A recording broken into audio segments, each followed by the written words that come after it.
was just pressing here. Okay. Good evening, everybody. I am new to town. I'm an American, so I can't hide the accent. But I have now spent 4 years almost in Brisbane and fallen in love with Queensland and have decided to make this my permanent home. So I'm looking forward to opportunities becoming more engaged. So I really appreciate the opportunity to speak tonight. I thought it was a brilliant session already. Some of the issues that we've talked about in insurance just now will be covered, and I'll kind of skip over them in this presentation that I've set up. I'm looking at these issues from a slightly different perspective. My background really is as a corporate mining and resources lawyer. I've worked in the U.S., I was in Brazil for a while, worked in China and elsewhere, and now here I was a general counsel for a mining house, and I had that role during the 2008 floods. And I saw some incredible consequences from the floods that I thought a variety of businesses might want to be more aware of and proactively think about. It affected the bottom line, it affected environment, it affected the safety, it affected how we went about our business. And I thought at a certain point we might begin to incorporate some of those lessons. And I was a bit surprised when I found in December that we had faced what seemed quite clear to be one of the worst projected weather seasons in our recent history, and many people hadn't yet fully integrated the lessons that we had learned from '08 and begun to prepare effectively going forward. So this presentation is not about the past, it's about the future and what I think is becoming an increasingly important question for us to look at. I don't want to discuss climate change or the merits pro or against or what is happening globally, but I do think there is something to be said for having a closer attention to meteorological information on businesses, where we have that ability to incorporate that information easily. And then look at how businesses operate as a result of integrating that information. Whether you're a small, medium, large enterprise, there's a lot that can be done by proactively looking forward to ensure that your businesses and the corporate consequences of severe weather events are prepared and incorporated into how you advise your clients, how your own operations, your own offices are prepared for. I was particularly surprised when about 2 weeks ago, I guess 16 days ago now, the infamous day in which, or 15 days ago, the Brisbane CBD was shut down. And there was, at least in my office, and I'm a partner at Norton Rose, we have maybe 100 people in our firm. No one was expecting this. No one was expecting that they wouldn't be able to get home. And there was a mass exodus by the afternoon, and there was a shock, I think, by most of us. And I really am surprised by that, because we could have seen and planned for this coming in advance. In fact, my background, I work with geologists and I work with folks who look at terrain, and we knew what the terrain was of Brisbane. Nothing changed the day before or the day after. This information was easily available, and it could have been incorporated by businesses to protect against significant loss, to protect against the safety of their employees. We had lots of people who were trapped in traffic jams, who were trapped at offices not knowing that they needed to be in the right spot at the right time. And so my presentation today is going to be a very quick, high-level discussion on what foreseeability might mean going forward, where we are now living in a period of more severe weather events. Okay, so I think I've been given 10-15 minutes to speak, and I will try and rush through a lot of these issues. The first issue that I've kind of laid out already is foreseeability. I'll highlight very quickly directors' duties and obligations, what I think will apply to most of our clients and many of our who happen to be on boards or in other roles. And then I'd like to highlight maybe 3 or 4 key points. Safety. Safety always has to come first when we're talking about issues like this, in my view. The environmental consequences of not preparing in advance. The insurance consequences I'll really just jump over because that was a brilliant presentation. And then I'll get into a little bit something that I think hasn't been fully discussed in the media, in boardrooms, in business tables, and that is this concept of force majeure, force greater than the parties had been expecting. And what does that actually mean when we're talking about small contracts or large ones, so that it is a conscious decision on how people negotiate that or draft it. Okay, the starting point, everyone here will know, and I don't need to jump into this too much, but I do think there are some important points about what has happened. It's not just Cyclone Yasi, it's not just the floods, but we are facing a series of events in WA as well as Victoria and New South Wales. Let me highlight real quickly some of the recent press that have been describing the impact, up to US $10 billion just for our state alone. And some recent information I've found is only 20% of that is likely to be covered by insurance. That's an incredible figure in my view, that $8 billion is going to have to be borne by businesses in the state or individuals. Mining, tourism, agriculture, certainly infrastructure, ports and rails have all been dramatically affected, and that has consequential impacts on everyone's businesses and their clients. 85% of Queensland mines were shut down from these floods. Most of them are back up and running. It's been incredible how that's occurred, but it was an unbelievable widespread impact. The consequence of that included the fact that coking coal prices have more than doubled, perhaps even going higher than that. It tripled 3 years ago, from $100 to about $300. This year, we've gone from around $200 to $400. There's going to be continued instability in that. That will have ripple effects for financing, for regional operations, for our mining clients, for our contractors and third parties. So these are issues to be aware of broadly and think about in advance, where you, in fact, could have foreseen there was going to be tremendous floods. You could easily have projected that there would be an increase in the coking coal price, and many people did. Those who did, in fact, negotiated early in advance. Those that got their supplies earlier. But this has impact for all of us. And what I want to get at is a lot of this is really just foreseeable, and we can protect against it. The national levy is going to have an impact on many of us, I suspect. Disruption to employees and communities, 36,000 homes, that's a number I've seen recently, were flooded or severely affected by the floods. 120,000 people as of Sunday were still without power from severe weather events. And as we may talk about here and later on, personal bankruptcy filings are likely to increase tremendously from this. Now, that we know. What I think some of us may not be as aware is the international implications of what's happening. And I think that will provide a little bit of guidance or context for some of these events.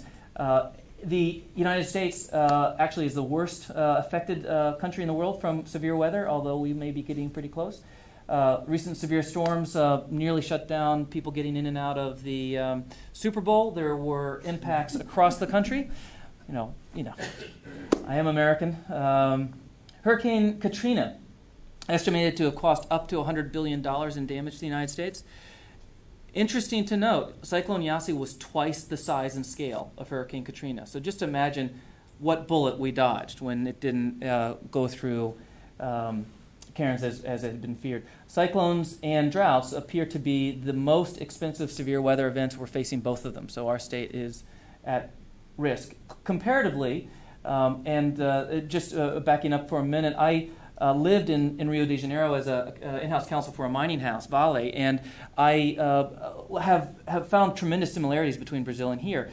The same moment we had our floods here, Brazil faced its worst natural disaster in human casualty terms. 1,000 people were washed away. They were killed in flash flooding. So we faced it here, but it was faced in a greater scale there. Also, at the same time, we've had 1 million people evacuated, displaced in Sri Lanka from floods, and that's happened in the last month. We have bushfires, obviously, over the weekend in Perth. We've had it throughout the country.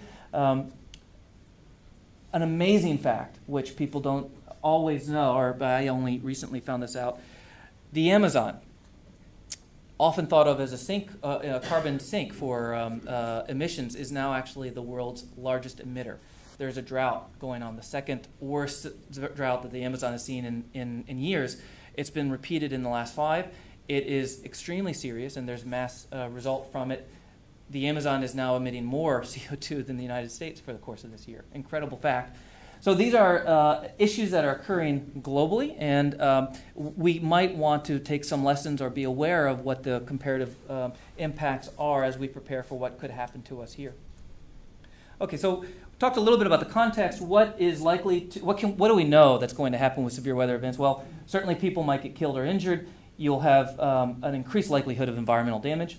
You'll have your business and your counterparts' businesses severely impacted, and you'll have a direct financial hit And all of these are foreseeable in my view. So let's think about what are the likely severe weather events that we have had and might have in the future, and make sure that the businesses that you operate in, and particularly the clients that you advise, are aware of how these severe weather events might impact their business in each element of their operations in daily life. Their safety plans, their contingency operations, their contracts, their litigation that they may have, all can be affected by these consequences. And I argue that we need to be much more conscious about what those implications are. Okay, so I've already said a little bit of this, but I'll go through it in a little more detail. La Niña is this phenomenon. A lot of press has talked about it. I don't suppose or suggest that I can describe exactly how it works, other than the La Niña phenomenon is likely to continue at least for another few months. We know that, and it could continue deeper into the year, and it's repeating. So when we get into a La Niña phase, we know it, and we can prepare against it.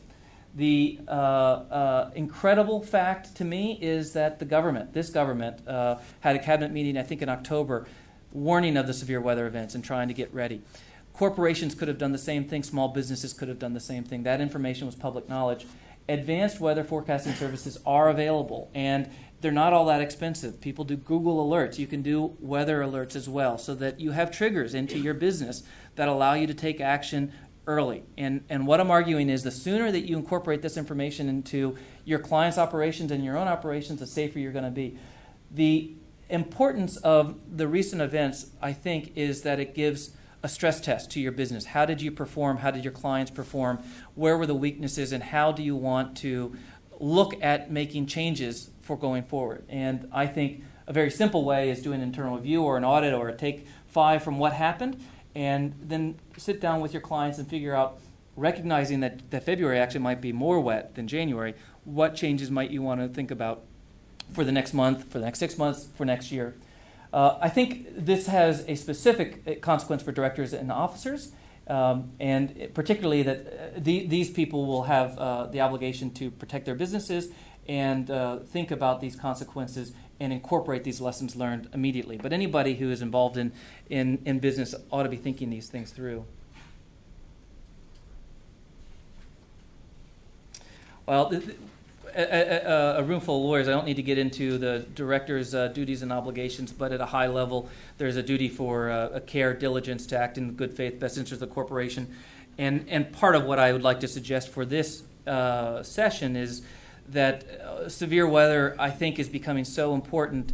There are consequences for how you discharge obligations, and how you suggest and you advise your clients to discharge their obligations in light of extreme events, and the fact that these extreme events are recurring, I think it provides an additional level of obligation. Where it is recurring, it's going to be foreseeable, in my view. So that will have its own level of preparedness. That's part of the discussion overall. But right now, directors do need to be particularly in-house counsel and advising small businesses. You need to be aware of what we've seen has already occurred, can occur again.